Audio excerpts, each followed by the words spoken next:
sex and drugs and rock and roll, I mean, these things seem to be pretty intimately linked. In other words, acoustical driving, sexual license, and pharmacological disruption of ordinary brain states. This is what religion was about for the first couple of million years. And then, beady-eyed eunuchs got a hold of it. Weasels, I mean, people you wouldn't leave alone with your chickens took charge and have been in charge ever since. So, eunuch's hardly the word, though. Terence, the concept of sex, drug, and rock and roll is always communal. It's always us. It's not solitary. And it seems like the technological revolution is lots of solitary efforts, sitting at a computer screen, sitting at home watching TV, putting earphones on with your Walkman. All that stuff seems to be more of the great barrier to life. Well, it's a barrier to physical community, but some people might argue, that a virtual community is coming into existence. I'm not that keen to make that point. I do think that any activity that you can participate in that does not involve matter is a good thing. So it's better to access the well than to drive 60 miles to see a friend. But I'm not an enthusiast of teledildonics and some of the more exotic technological sexual schemes that have been cooked up. The electronic network, the ultimate effect of all this electronic technology, I think, is to encourage diversity. I think that, this is a favorite beef of mine, but I think it profits people to go back and read Marshall McLuhan. That McLuhan was never assimilated. He was simply dismissed. At the same time that psychedelic drugs were suppressed, McLuhan ceased to be ever mentioned in the academy.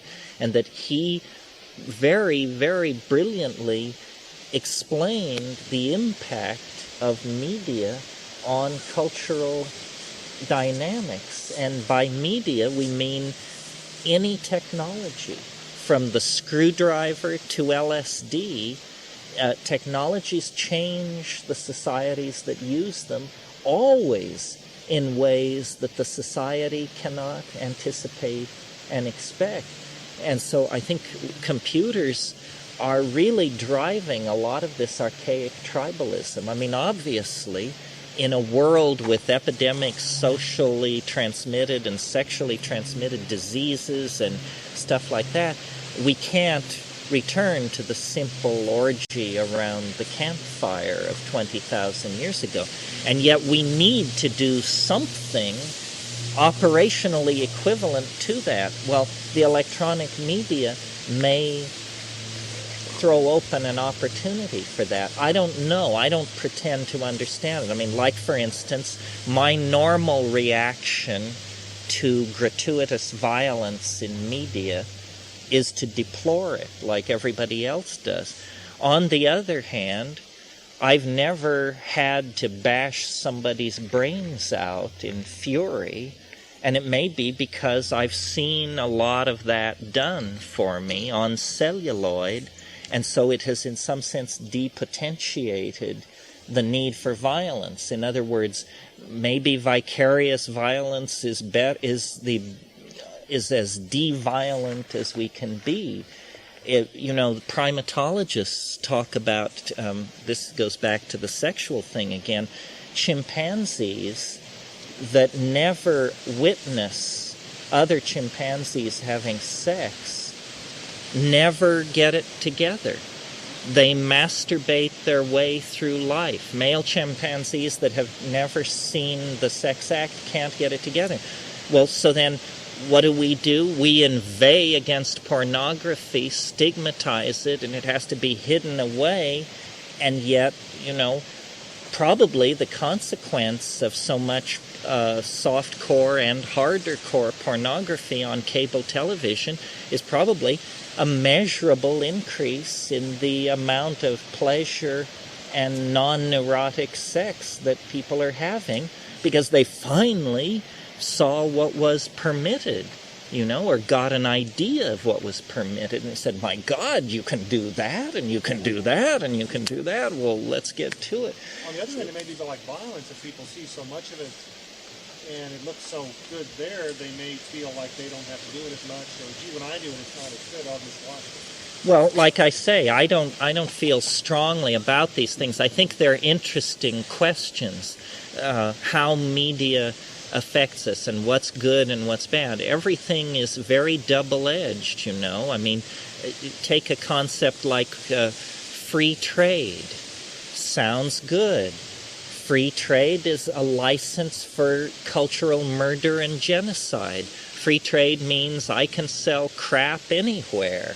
It means, farewell rug makers of Tajikistan, pottery makers of the upper Amazon. Crapola is headed your way and don't try to stop it.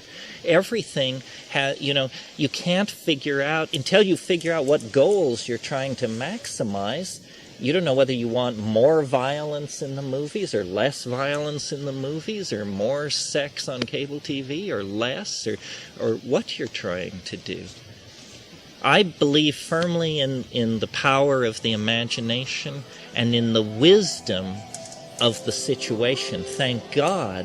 I mean, imagine how despairing one would be if they believed that the solution to our problems rested in highly trained executives implementing the correct policies. I mean, my God, it means we're up shit creek without a paddle.